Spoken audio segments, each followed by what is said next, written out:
A series of new studies by U.S. seismological experts is drawing a closer link between drilling for oil and gas and the disturbing rise in the number of earthquakes in areas not usually prone to seismic activity.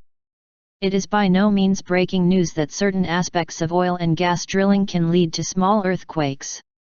But the problem is taking on a new urgency as the U.S. has rapidly expanded oil and gas production in recent years.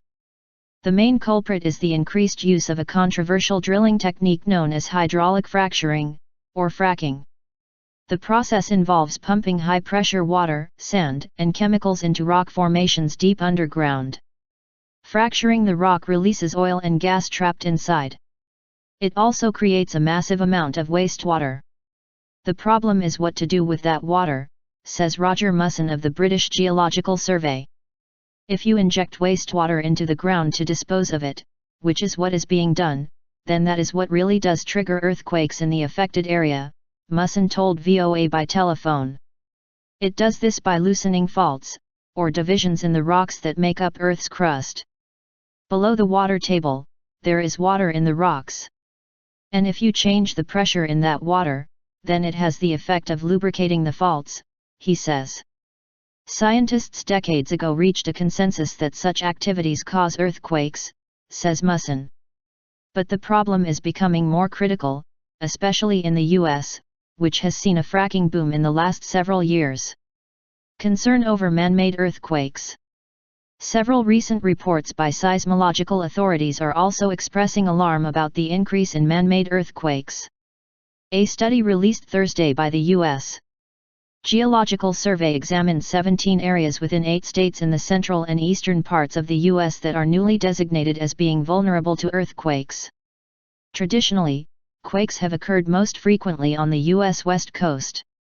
All of the newly earthquake-prone areas are located near deep fluid injection wells or other industrial activities capable of inducing earthquakes, according to the USGS report.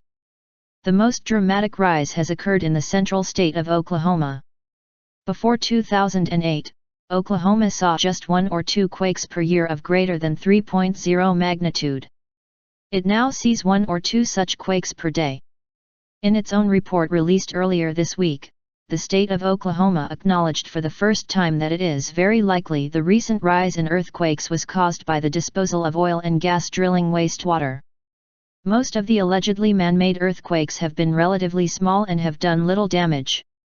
But experts warn there is no guarantee the seismic activity will not increase the chance for much larger temblors. This is being debated very urgently by seismologists, says Musson. Currently, scientists believe that wastewater injection can produce earthquakes in the magnitude 4 or 5 range. But what the upper limit is really very difficult to judge, he says. Fracking has also been criticized by environmental rights activists because they say it pollutes groundwater and leaks harmful fumes into the atmosphere. Supporters of fracking say the innovative drilling process has helped expand the U.S. economy and has reduced American dependence on foreign oil. They say the reports linking earthquakes to drilling activity are exaggerated.